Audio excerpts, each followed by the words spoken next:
Hi everyone, Aga here from EurekaCrystalBeads.com, and I'm here with another fun beading tutorial for you.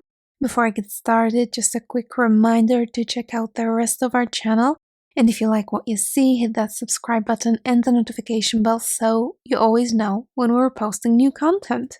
So today's video is going to be a fun beading tutorial like we mostly post on this channel, but it's also going to be a little bit special. Because at the same time on our channel, we'll be posting another tutorial that is going to be kind of competing with this one, competing for your votes, for your favor. So in this video, we'll be making a classy piece. It's going to be in these cool silvery colors, and this is the design that we're going to be making today, the bracelet. And as you can see, we have some silver, we have some matte colors.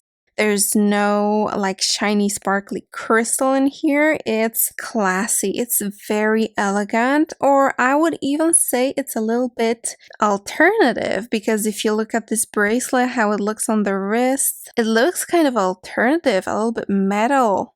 So this is the vibe, this is the style of the bracelet in this video. And after you check out the other video as well, that is more extravagant and more shiny and colorful, as you can see by my nails. So the other one has more of a peachy pink and teal colors. And in here we're going to be going with silver classy shades and this very geometric pattern. Okay, so here are the supplies that you're going to need to make the bracelet. Of course, you're going to need a clasp for it, so let's start with it. And I think a magnetic silver clasp will look the best and it will look the most classy. So here I have this round disc magnetic clasp that is super strong. When it comes to beads, we're going to be using Nib-Bits. Love these little guys. Here I have this lovely hematite matte color. In addition to that, another 2-hole bead that we're going to be using are DropDuos, and you're going to need quite many of them. Then I have Krakowski crystal pearls. They are light gray, but they are in this perfect silvery shade that I wanted for this pattern. They look so lovely. And when it comes to our seed beads, we're going to be using round 15-ohs, and here I have Miyuki round 15-ohs as well as Miyuki Delica size 11 in this lovely cool toned gray insight color shade. Alright, so let's start. Oh, by the way, I would have almost forgotten, you're gonna need some needle and thread. And here I have size 12 needle, but 11 or even 10 I think would be fine. And I'll be using a dark thread. So here I have Fireline in the color Smoke, and it's 4-pound Fireline because I really want it to be kind of malleable and drapey and soft around my wrist. But if you want a more stiff result, you can use 6-pound or even 8-pound Fireline. But if you want it even more flexible and malleable and drapey, you can also use a nylon thread such as 1G or Nymo. Alright, so we're going to be making this bracelet in sections. This is one section that I made. You're not going to need much thread per section. I would say not even half a wingspan, so maybe 24 inches to feet. And we're gonna start with the following sequence. So what I just picked up is Delica, DropDuo, Delica, Nib-bit times 4. So you have 4 DropDuos, 4 Nib-bits, and 8 Delicas. And you pick up the DropDuos by the narrow side and the Nib-bits as well by the narrow side first. And I'm going to slide it down, go through all of these beads once more, because when I start with a larger circle with some larger beads, I like to go through them all over again.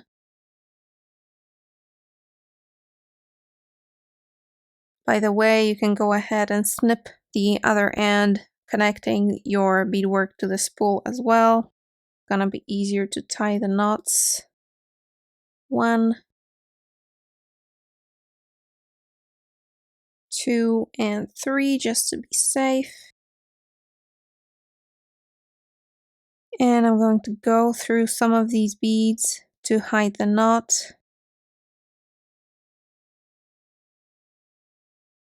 Right, and that's our center. You can even go ahead and cut off the tail thread right now. We're not gonna need it. And you want to be coming out of the Nib-bit here because it's darker. So if you're using darker DropDuos, then maybe start the new row by going up the other hole of that 2-hole bead. But I'm going to do it here with the Nib-bit because the thread is going to be barely visible. And what I'm going to do now is I'm just going to be adding DropDuos, picking them up by the narrow side. And I'm just going to go through the free hole of the next DropDuo in between the Nib-bits, just like this. They fit right in. Another DropDuo, and now going through the free hole of the next Nib-bit, making sure it's not twisted, and you do that all the way around. There's my last DropDuo, and I'm going through the Nib-bit and the first DropDuo that I added in this row. And now I'm going to have to step up through the second hole of the DropDuo, but don't worry, in here it won't be very visible, it will just hide in between all of the beads. And now my thread is coming out of the DropDuo towards the next DropDuo and above the Nib-bit. So this is the space where I'm going to add a 15-0, a delica, a 4mm crystal pearl, a delica and another 15-0, just like that. And I'm gonna go above the Nib-bit and into the free hole of the next DropDuo here. And in between the two DropDuos and above the DropDuo below, I'm actually going to add a new Nib-bit. Again, I'm picking it up by the narrow side. Everything is picked up by the narrow side in this beadwork. And that's the entire new row. So now I'm going to be adding the seed beads and the pearl through the free hole of the next DropDuo. Now a new Nib-bit, and so on and so forth.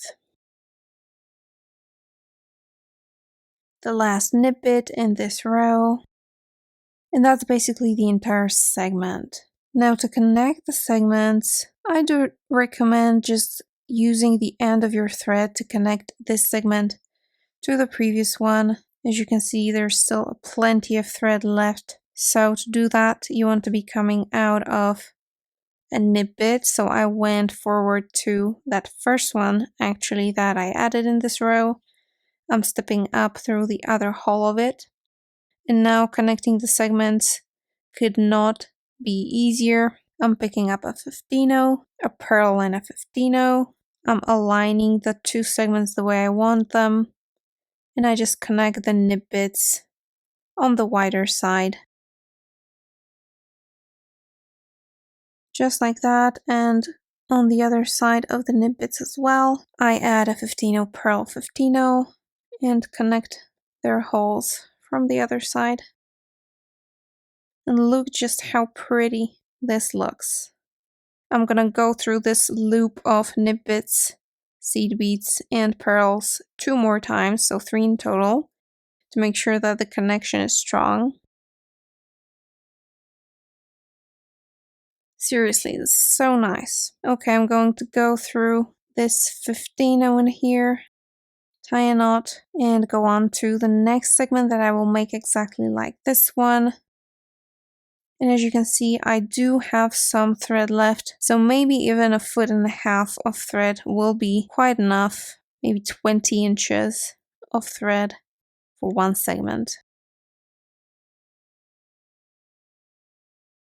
Alright, now for this last section, you might actually want to leave a little bit more thread than the previous section, just to be able to now step down through this Nib-bit that we connected to the previous section.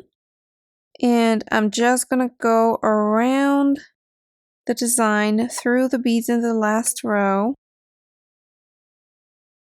until I reach this Nib-bit that I would normally connect to the next segment, but right now it's time to connect it to the clasp, which is going to be super easy. I already did it here. So as you can see, we're just going to pick up a 15, a pearl, and then 2 Delica beads so that our clasp has some wiggle room in here. Then we're going to pick up our clasp, go through it. As you can see, the Delicas can fit through the loop. In this case, for this clasp, if they wouldn't be able to fit through that loop, I would just pick 1 Delica and then the clasp and then another Delica. But since they fit, I could pick up both of them at once. Now the other pearl for the other side and the 15. And I'm just going around the Nib-bit, the last one in the last segment, just like this. And again, I'll go through it 3 times, through the entire sequence, the entire loop with the clasp to reinforce it, make it a little bit more sturdy. Now I'll make a knot and hide the tail thread.